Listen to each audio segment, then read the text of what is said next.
Nothing in history is more chilling than when the men closest to a leader decide that killing him is the only way to save themselves. Caligula, the Roman emperor, whose madness and abuse reached every corner of his court, met his end, not at the hands of distant enemies, but from those sworn to protect him. By January 41 CE, the Praetorian Guard, Rome's elite imperial security force, had become so humiliated and despised that one of their own raised his sword against the emperor in a narrow palace corridor, igniting a sequence of events that would leave the Roman power structure irreversibly transformed. From the moment Caligula assumed supreme power in 37 CE, he cultivated a reputation that confounded allies and terrified foes. The grandson of the beloved general Germanicus, he began his rule with popular support but quickly revealed a capacity for cruelty and whimsy that even Roman elites found alarming. After an illness during the early years of his reign, his behavior intensified into capricious tyranny, eliminating rivals, mocking dignitaries, and cultivating an atmosphere in which fear and satire replaced loyalty and duty. None suffered this more directly than Cassius Chaerea, a senior officer in the Praetorian Guard.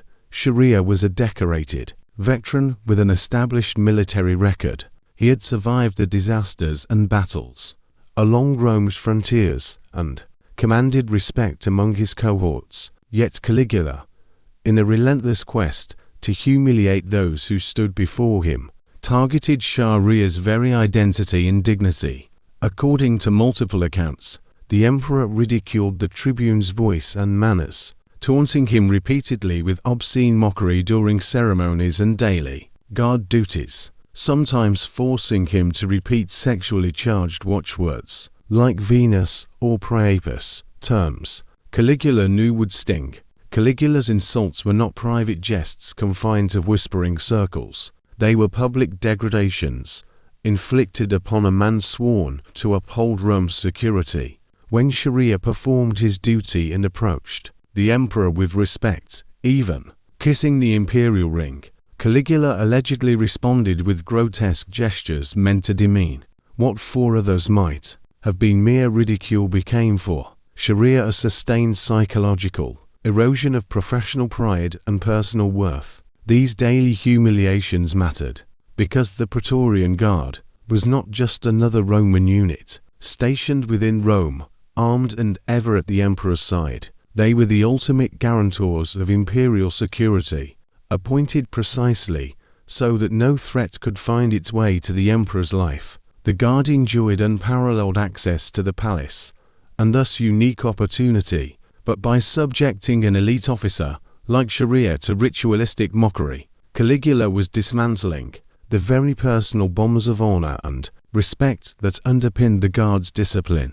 As Caligula's behavior grew more erratic with age, so did his treatment of the institutions that sustained him. Seneca, Suetonius, and later historians emphasized that his cruelty and unpredictability extended far beyond ceremonial taunts. He executed trusted advisors, dissolved the power of the Senate with capricious decrees, and alienated even those who once supported him. Rumors spread, amplified by court gossip and elite resentment, that Caligula believed himself divine, that he stitched temples to himself, and that he treated the machinery of state as a personal carnival. Yet none of this was more strategically dangerous than his relationship with the Praetorian Guard. He relied on them, but he mistreated them. He lived openly among their barracks, yet voiced contempt for their rank and conduct. This contradiction, reliance mingled with disdain, sowed seeds of betrayal no political rival could have so neatly planted. At the Imperial Games in January 41 CE, this tension reached its breaking point. Caligula had ordered theatrical performances and festivities on the Palatine Hill, bringing Rome's elite and his own bodyguards together in a crowded celebration. It was a moment designed to display imperial grandeur, but it also placed him within reach of those who knew him best. Beneath the palace corridors, where shadowed passageways connected wings of the emperor's chambers. Sharia and fellow conspirators waited. When Caligula walked ahead of his entourage, he paused to speak with a group of actors. That pause was his undoing. Seizing the opportunity, Cassius Sharia drew his sword and struck the emperor in the neck. The narrowness of the corridor left little room for defense. Other Praetorian officers joined the assault. Within moments, Caligula lay dead, stabbed repeatedly by those trained to protect him. The conspirators did not stop with the emperor, recognizing that his lineage might yet preserve the dynasty they resented. They sought to eliminate any immediate heirs. Caligula's wife, Caesonia, and his young daughter were murdered in the brutal purge that followed. What began as a strike of personal vengeance escalated into a political massacre. This assassination was not an isolated violent act. It was a rupture in Rome's political fabric. The Senate, reeling from the shock, attempted to reconvene and determine the future of the Roman state. Some factions sought a return to republican governance, arguing that Caligula's collapse demonstrated that absolute power was incompatible with virtue. Others proposed designating a new emperor from among Rome's illustrious families. The decisive moment, however, came not in the Senate's chambers but in the Praetorian camp. There, one of the emperor's uncles, Claudius, was discovered hiding. Rather than hand him over, the Praetorian Guard proclaimed Claudius emperor, securing the legion's backing and seizing control of Roman political succession. This was a profound shift. The institution meant to enforce the emperor's safety had now become the kingmaker. The consequences of this shift were instantaneous and far-reaching. The Senate's hope of restoring a republic was crushed. The imperial system endured, but its guardians had effectively assumed the right to install and depose emperors. Every future ruler of Rome would need the favor of the Praetorian Guard, a military oligarchy now with a leverage to determine the fate of the empire. Cassius Sharia's own end was ironic.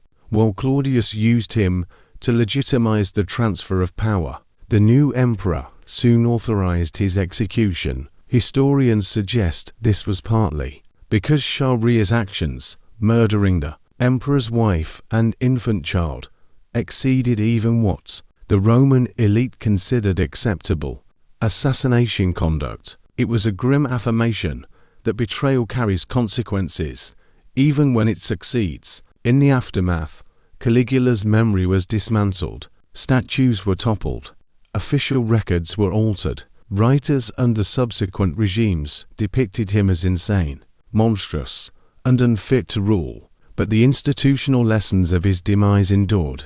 Humiliation of loyal servants can breed unstoppable resentment. Arrogance in power invites conspiracy, and when protectors become executioners, the structure of authority itself collapses. Historians still debate details, whether the motives were entirely personal or if broader political grievances powered the assassination, but the sequence remains clear.